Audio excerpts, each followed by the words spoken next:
सिर्फ और सिर्फ आज का ये आखिरी दिन बचा हुआ है और आज के एक एक मिनट को तुम कैसे यूज करोगे इस पर डिपेंड करेगा कि कल तुम्हारे क्वेश्चंस कैसे होने वाले हैं और तुम कितना स्कोर करने वाले हो। यानी कि आज का दिन ना हमें थकना नहीं है, हमें हारना नहीं है, हमें बैठना नहीं है, हमें सोचना नहीं है, हमें पैनिक्ड नहीं होना है, हमें सिर्फ और सिर्फ फाइट बैक करना है। और आज आखिरी दिन में ना हम वो सारी चीजें सारा कंप्लीट कर लेंगे। मैं तुम्हें भी वो जो स्ट्रैटेजी दूंगा ना, प्रैक्टिकल स्ट्रैटेजी दूंगा और सिर्फ टू द पॉइंट बात बताऊंगा जहां से तुम सिर्फ और सिर्फ मार्क्स स्कोर करोगे। लेकिन वेट, सबसे पहले मैं अपनी खुद की बात करता हूं यार, सबसे पहले खुद की बात करनी चाहिए। मेरे कितने मार्क्स आए थे इंग्लिश में? बोर्ड में मेरे इंग्लिश में आए थे 96 मार्क्स आए थे मेरे आउट ऑफ 100। तो 96 मार्क्स वो कैसे आए थे यार? एक मेरे टीचर थे, वो बहुत शानदार थे। उन्होंने मुझे गूढ़ मंत्र दिया था कि विशाल कुछ भी होना, एक भी क्वेश्चन छोड़ के नहीं आना, पहला चीज। दूसरा, राइटिंग पे फोकस रखना, ठीक है। और तीसरा, जो भी चीज तुम लिखोगे टू द पॉइंट लिखना और फॉर्मेट पे ध्यान देना। मैंने उनकी ये तीनों बातें पकड़ ली और सीरियसली आज भी मैं उनका शुक्रगुजार हूं कि यार उन्होंने मुझे इतना अच्छा एडवाइस दिया। ऐसे टीचर मिलते कहां हैं। सो गाइज, अभी मैं तुमको बताने वाला हूं कि कल तुमको करना क्या है, मतलब कैसे तुम लिखोगे, ठीक है। और आज अभी ही मैं बता दूं, अभी से कुछ देर के अंदर अंदर में, 1-2 घंटे के अंदर में, 1-1.5 घंटा ही बोलो, मैं ज्यादा टाइम नहीं लूंगा, मोस्ट रिपीटेड क्वेश्चन वाला सीरीज वीडियो आ जाएगा, ठीक है। वो तुमको मैं दे दूंगा जिसमें सारे प्रीवियस ईयर क्वेश्चन जो रिपीटेड क्वेश्चन है वो मैं दे दूंगा। दूसरा, तुमको एनालिटिकल पैराग्राफ वीडियो मिल जाएगा।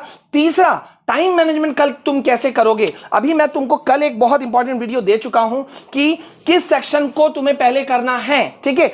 इंग्लिश पेपर प्रेजेंटेशन तुम कैसा करोगे, ये दोनों वीडियोस को देखो। इंग्लिश पेपर कैसा होगा, ये तुम इसको देखो। मतलब इन वीडियोस को देखोगे ना तो पूरा गाइडेंस मिल जाएगा। और यार तुमको पता है ये वो चैनल है जिसने ना जाने कितने सालों से लाखों स्टूडेंट्स की जिंदगियों को चेंज किया है। सो तुम्हारी भी जिंदगी चेंज होगी, बस इसको फॉलो करो। अब बिना देरी किए हुए देखो, सेक्शन ABC है। सेक्शन ए पे पहले हम शुरुआत करते हैं। आज तुम एक एक मिनट को कैसे यूज करने वाले हो। सबसे पहले देखो कि तुमको रीडिंग सेक्शन में तुमको क्या करना है। अनसीन पैसेज है, 2 तरह के पैसेज हैं तुमको पता है, तो बस 3 से 4 पैसेजेस को प्रैक्टिस करना है, ठीक है। अब 3 से 4 पैसेजेस को प्रैक्टिस कैसे करोगे, उसको तुम लो सैंपल पेपर से और सैंपल पेपर से बनाना शुरू करो। अब यहां पे एक बहुत बड़ा चीज मैं तुमको दे रहा हूं। मैंने तुमको बताया था एक वीडियो के अंदर में कि यार अनसीन पैसेज का सबसे इंपॉर्टेंट फॉर्मूला होता है ये।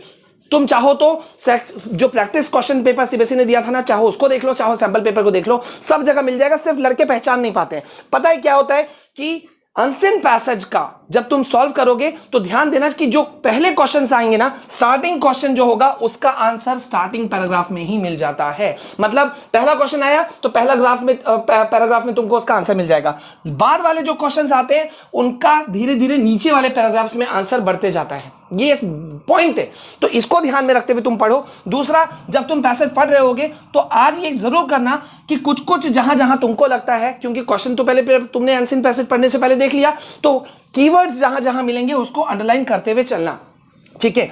और एक बहुत बड़ा इंपॉर्टेंट चीज मैं दे रहा हूं कि देखो यार, किसी भी अनसीन पैसेज का ना ओपनिंग और क्लोजिंग पैराग्राफ बहुत बहुत बहुत इंपॉर्टेंट होता है, क्योंकि उससे तुमको टाइटल वाला जो क्वेश्चन आता है ना कि टाइटल दे दो या थीम दे दो, तो वो तुमको देने में बहुत ज्यादा हेल्प होता है और समझने में भी हेल्प होता है। तो इस चीज को करना, रीडिंग सेक्शन में तुमको ये करना है। ये मुझे लगता है ज्यादा से ज्यादा तुम 1 घंटा 1.5 घंटा या बहुत मैक्स टू मैक्स लेंगे, 2 घंटा के अंदर में तुम अनसीन पैसेज को ढूंढ करके कर लोगे और यहां से तुम्हारे 20 मार्क्स कंफर्म हो जाएंगे, ठीक है। अब बढ़ते हैं सेक्शन बी की तरफ। सेक्शन बी है तुम्हारा राइटिंग सेक्शन और ये सबसे बड़ा स्कोरिंग सेक्शन माना जाता है। यहां से तुम्हारे 20 मार्क्स जो है ना वो किसी भी हालत में पूरे के पूरे आने चाहिए। अब तुम आज कैसे पढ़ोगे, देखो भैया, सबसे पहले फॉर्मेट को दोबारा से चेक कर लो, कहीं मिस्टेक तो नहीं हो रहा है, कहां पे डेट डालना है, कहां सैल्यूटेशन है, कहां क्लोजिंग है, कहां क्या है, कहां सेंडर्स एड्रेस है, कहां रिसीवर्स एड्रेस है। मैंने तुमको वीडियो दिया था, तुमको पूरा लेटर राइटिंग का मैं फॉर्मेट दे चुका हूं,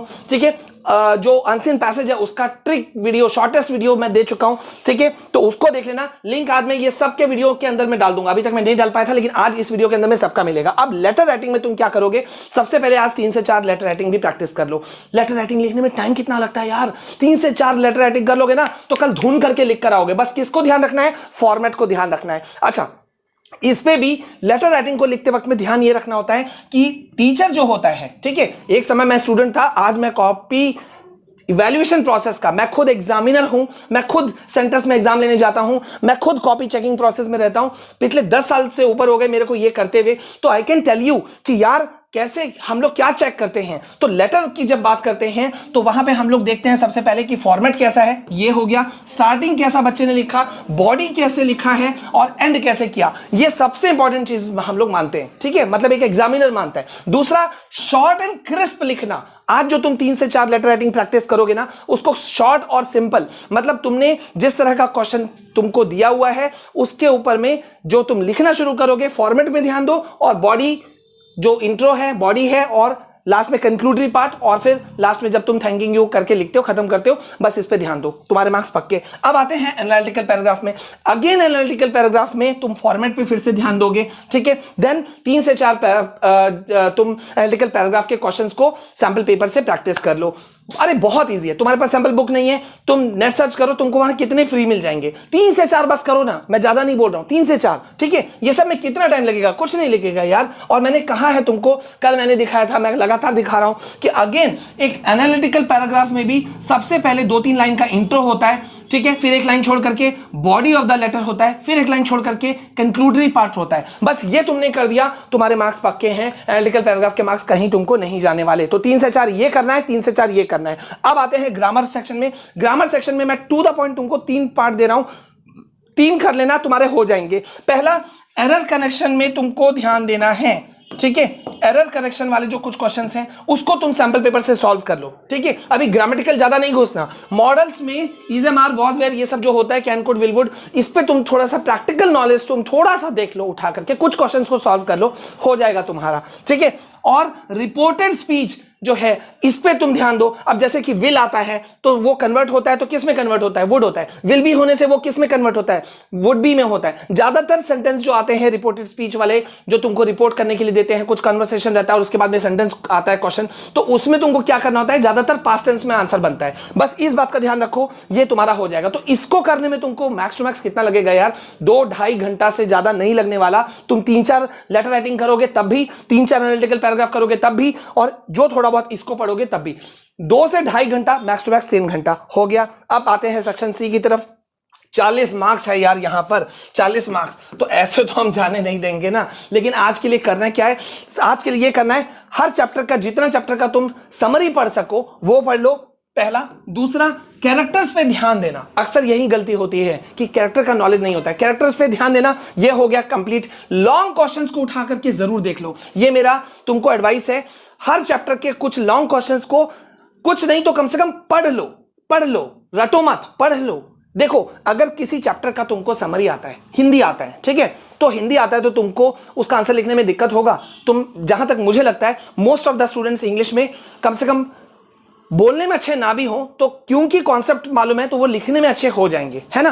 तो तुमको वर्ड लिमिट को ध्यान में रखते हुए तुम्हें ये लिखने का प्रैक्टिस करना है। तो इसलिए मैं कह रहा हूं लॉन्ग क्वेश्चन को देख लो। देखो, हर क्वेश्चन में ना, हर चैप्टर में कुछ खास कीवर्ड्स भी होते हैं, तो वो कीवर्ड्स कौन कौन से हैं, और क्योंकि वो कीवर्ड्स को तुमको अपने आंसर में लिखना होगा, अंडरलाइन भी करना होगा, मैंने पहले भी किया है, हाईलाइट करना होगा। और हाईलाइट फिर से बोल दूं, बहुत सारे बच्चे कंफ्यूज हो रहे हैं, सर ब्लैक पेन का यूज कर लेंगे, सर मार्कर का यूज कर लें, कुछ नहीं कर सकते सिवाय ब्लू पेन के। किसी भी चीज के लिए अंडरलाइन हो चाहे कुछ भी हो, ज्यादा से ज्यादा एक पेंसिल, एचबी पेंसिल यूज कर सकते हो, इससे ज्यादा कुछ नहीं, ठीक है। तो ये हो गया। और एक खास बात कि भाई याद कर लेना, जितने भी पोएट्स, ऑथर्स के नाम है ना, चैप्टर के ऑथर के नाम, वो सबको तुम याद कर लेना विद स्पेलिंग, ठीक है, हो गया। अब पोएम वाला सेक्शन बहुत इंपॉर्टेंट है। यहां पर पोएम वाला में अक्सर बच्चे क्या करते हैं, देखो, जहां तक प्रोज सेक्शन है, कहानी वाला सेक्शन है, उसमें बड़े बड़े चैप्टर्स होते हैं, तो उसमें कहानी पढ़ोगे हिंदी में तो भी चलेगा, समझ में आ गया, हो गया, ठीक है। हिंदी या इंग्लिश में समरी पढ़ लिया, हो गया। लेकिन प्रोज में ये तुमको करना है कि एक साइड तुम्हारा पोएम है तो एक साइड उसका हिंदी,